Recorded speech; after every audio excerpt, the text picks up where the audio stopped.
Robert's rebellion takes place before the events of Game of Thrones, but it has a huge impact on everything that unfolds in the hit fantasy series.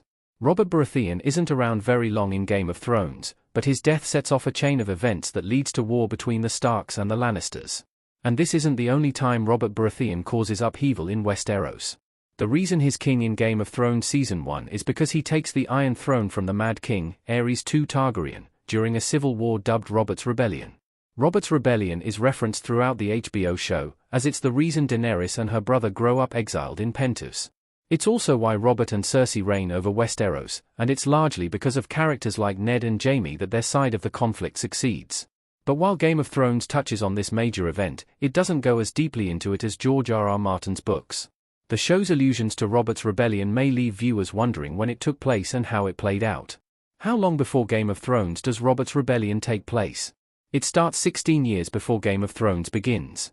King Robert Baratheon dying in Game of Thrones. Robert has been king of the Seven Kingdoms for some time when Game of Thrones opens, and he and Ned discuss their rebellion as if it happened a while ago.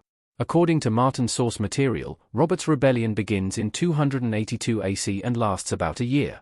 This sets it around 16 years prior to Game of Thrones, which picks up in 298 AC.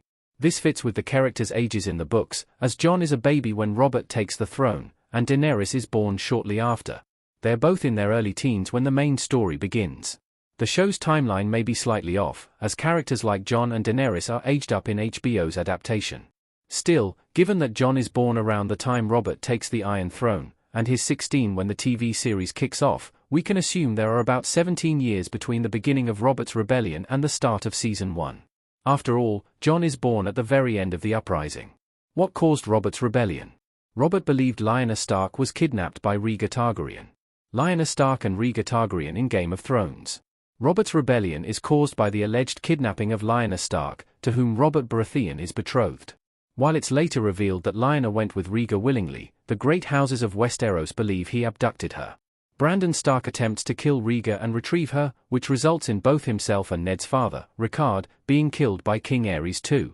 When the Mad King demands the heads of Ned and Robert Baratheon as well, Jon Arryn chooses war over handing them over. These are the official events that lead to Robert's Rebellion, but the tensions between the great houses of Westeros and House Targaryen predate Lyanna's kidnapping. The great houses resent the fact that Aegon the Conqueror took Westeros with the power of his dragons, and the dwindling number of dragons makes it increasingly difficult for House Targaryen to maintain its influence over time, via CBR. King Aerys II also burns bridges during his reign, most notably with Tywin Lannister, who serves as his hand of the king before stepping down. Tywin's resignation stems from King Aerys II appointing Jaime to the King's Guard, a position that prevents him from being Tywin's heir and continuing the Lannister line. Tywin isn't the only person affronted by the Mad King, either, and this contributes to the support for Robert's uprising against him. Who were the main characters on Robert's side in the rebellion? The Starks, Lannisters, Baratheons, Arryns, and Tullys side with Robert. Several recognizable houses support Robert during Robert's rebellion, including the Starks, Baratheons, Tullys, and part of House Arryn. The Lannisters also join the conflict on Robert's side, but only after he's likely to win. It's no surprise these houses are allied during this conflict, as the relationships and alliances at the beginning of Game of Thrones point to that.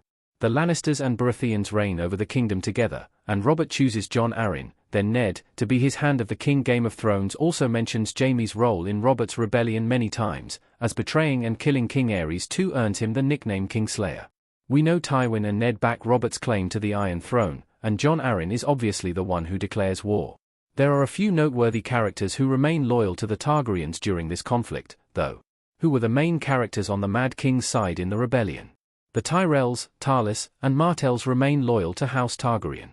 While many of the major houses from Game of Thrones take Robert's side against King Aerys II, there are a few noteworthy families who remain loyal to the Targaryens. These include the Tyrells, the Tarlys, and the Martells, all of whom are major players in Game of Thrones.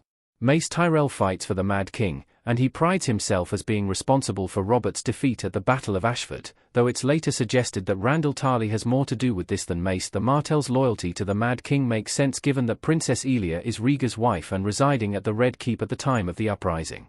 The Targaryens can easily retaliate if the Martells choose to move against them. In fact, King Aerys II threatens to. Of course, any efforts to protect Elia are for naught. The Mountain kills Elia and her children on Tywin Lannister's orders, which is the very reason Oberyn Martell despises his house in Game of Thrones.